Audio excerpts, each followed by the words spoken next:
Jean-Marie Le Guen, bonjour. Bonjour. Bienvenue sur Radio Classique. Je rappelle que vous êtes député PS à Paris. Alors je compte sur vous pour nous expliquer ce qui s'est passé hier soir au sein du Parti Socialiste. Les militants ont voté, il y avait 6 motions. Vous avez voté pour qui, vous ? Moi, je me suis abstenu. J'ai refusé de participer parce que je trouve que à la fois aucune motion ne me satisfaisait. Et puis, deuxièmement, je pense que nous sommes dans un processus extrêmement délétère et dangereux. Parce que les responsables principaux du Parti Socialiste n'ont pas été capables, me semble-t-il, jusqu'à présent, de fournir une réponse adéquate au problème qui leur est posé, c'est-à-dire l'adaptation du projet socialiste, une capacité à se renouveler. Voilà. Donc on est, en même temps que le vote, parlons un instant du vote d'hier soir, d'un certain point de vue, ouvre des portes. Parce que je trouve que c'est d'abord la matérialisation du rejet de la direction sortante, c'est un échec. Ce qu'il y a comme conséquence de laisser le centre du parti, non pas un centre mou entre la gauche et la droite, mais l'endroit où se rassembleraient potentiellement les socialistes, en pleine déshérence. Et donc, est-ce qu'en 15 jours, on peut être capable de reconstruire, j'allais dire, les fondations d'une bonne chance. Écoutez, je suis pas a priori complètement... Le score d'hier, c'est assez complexe à analyser, on va essayer de le faire ce matin, mais laisse aussi paradoxalement, laisse aussi des éléments positifs d'espoir. Je confirme que pour un abstentionniste, vous n'avez pas l'air déprimé ce matin, Jean-Marie Le Guen. Tout de même, il faut nous décrypter un petit peu tout ça. Bon, est-ce que c'est une défaite pour Bertrand Delanoë ?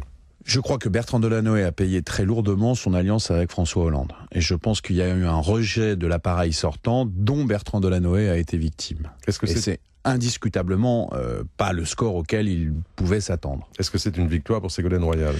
C'est une relative remontée, un rebond, vous diriez, en matière boursière, de Ségolène Royal, après qu'elle ait quand même chuté énormément. C'est-à-dire que il faut quand même pas oublier, je pense qu'il faudrait pas que une certaine euphorie momentanée monte à la tête et que personne ne soit lucide par rapport à la réalité. Ségolène Royal a été désignée il y a 1 an et demi, 2 ans par plus de 60% des militants. Elle a été une candidate aux élections présidentielles et aujourd'hui elle fait à peine un tiers, elle fait moins de 30% des militants socialistes. Et j'allais dire avec des gens qui sont pas complètement convaincus, qui sont derrière elle mais pas complètement convaincus de son leadership. Donc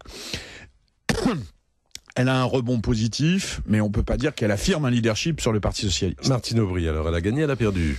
Elle n'a pas perdu. Elle a fait un score qui était, j'allais dire, le sien et qui peut-être la met en situation d'être un des acteurs, je dirais, de la reconstruction du Parti Socialiste. Alors, en tout cas, d'un centre au Parti Socialiste. Et je crois que, en fait, il ne faut pas que le Parti se livre à des petits calculs et des règlements de compte supplémentaires. Et ça peut être une tentation. On dit ça depuis l'élection présidentielle. J'entends, mais vous savez, les processus politiques et humains sont souvent complexes. Alors, là, je crois que nous avons 2 problèmes à résoudre. Le premier, c'est de retrouver un centre, non pas un centre au sens où ce serait un lieu un peu mou, où on prend pas de position, non, mais un vrai lieu, un creuset de l'identité socialiste qui fait appel à des sensibilités, à des personnes qui viennent un petit peu de tous les horizons. Donc reconstruire ce centre, premièrement, et deuxièmement, mettre en place une nouvelle génération. Il faut qu'il y ait une nouvelle génération. Il faut d'abord que la direction sortante s'efface,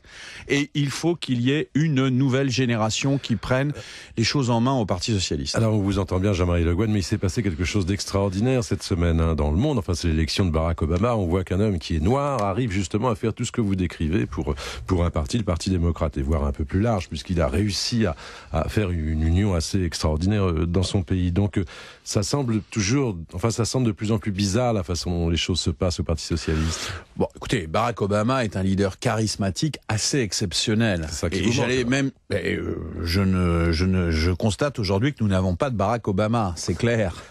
Donc, si nous n'avons pas de 2 personnalités qui rassemblent en elles-mêmes toutes ces capacités à se dépasser, à se transcender, à exercer un profond leadership, essayons d'avoir la sagesse, d'une façon plus collective, de trouver des éléments qui aillent sur cette voie-là. Je pense et je vous le redis, je pense qu'il faut qu'il y ait une nouvelle génération. Je pense que par exemple le score de Benoît Hamon, ou bien on considère que c'est un glissement à gauche du Parti socialiste. Sans doute la crise peut un peu l'expliquer, mais il faut bien comprendre le désarroi des militants qui, devant une direction qui est incapable de donner des éléments structurés, se précipitent dans des valeurs classiques. Et puis parce que Benoît Hamon représente aussi, j'allais dire physiquement, un peu comme d'ailleurs Obama représente physiquement.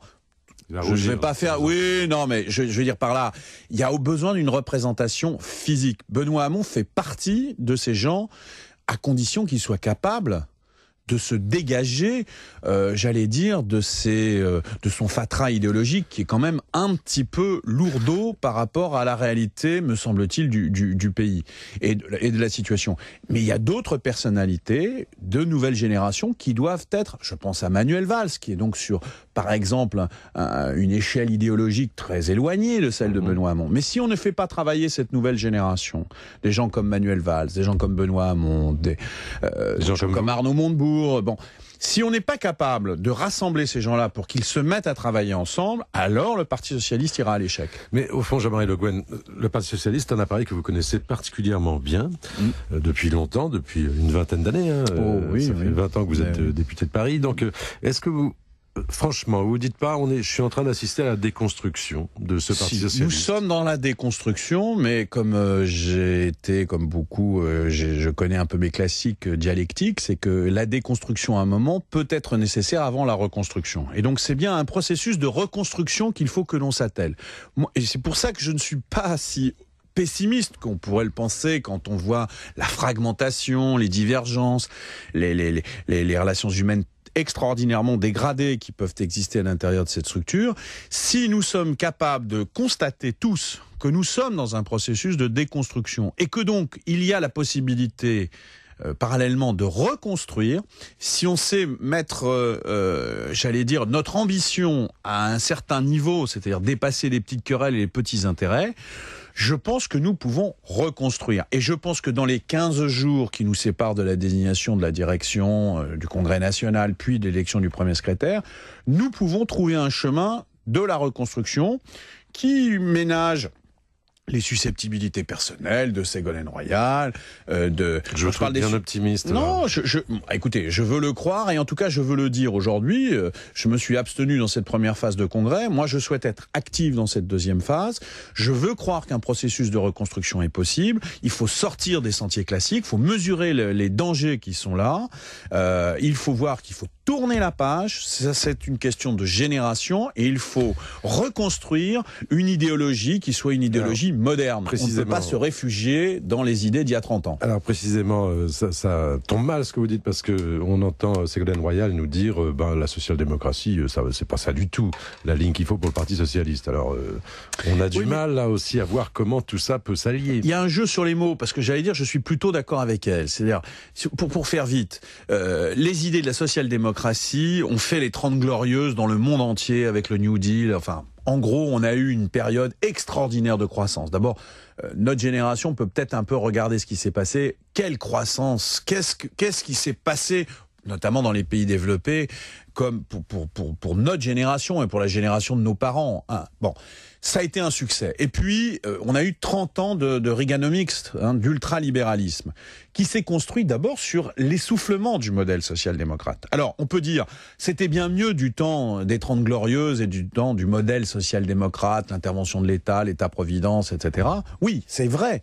Mais si ça n'a pas continué, c'est aussi parce que sans doute, ça ne marchait plus complètement. Donc, le problème n'est pas de revenir à avant le Reaganomics, avant le modèle ultralibéral. Le problème est d'inventer un nouveau modèle de régulation, une nouvelle forme d'intervention de la puissance publique sur l'économie de marché, sans abandonner l'économie de marché, parce que ça serait totalement ridicule, y compris parce qu'on sait que cette économie de marché est capable de faire fonctionner l'économie, à condition qu'on sache ce que c'est que le développement durable, qu'on sache ce que c'est qu'une économie humaniste, qu'on sache mettre en avant la valorisation du capital humain, bref, que les excès d'inégalité, que les excès, j'allais dire, l'effondrement moral aussi de ces 30 années de Reaganomics, où on a exagéré dans l'hyperconsommation de biens qui n'étaient pas durables, de biens qui sont des illusions, si on est capable de remettre véritablement les idéaux fondamentaux d'une société humaniste au cœur de la société, alors il peut y avoir un nouveau modèle de gauche, un nouveau modèle progressiste, parce que je pense qu'il faut renouer avec l'idée de progrès. Au milieu de la crise, c'est aussi un défi. Je vous entends bien, Jean-Marie Le Guen, nous avons encore 10 jours devant vous pour trouver le leader charismatique au Parti Socialiste qui va refaire ses fondations. Donc, bonne chance et bon week-end. Merci bien.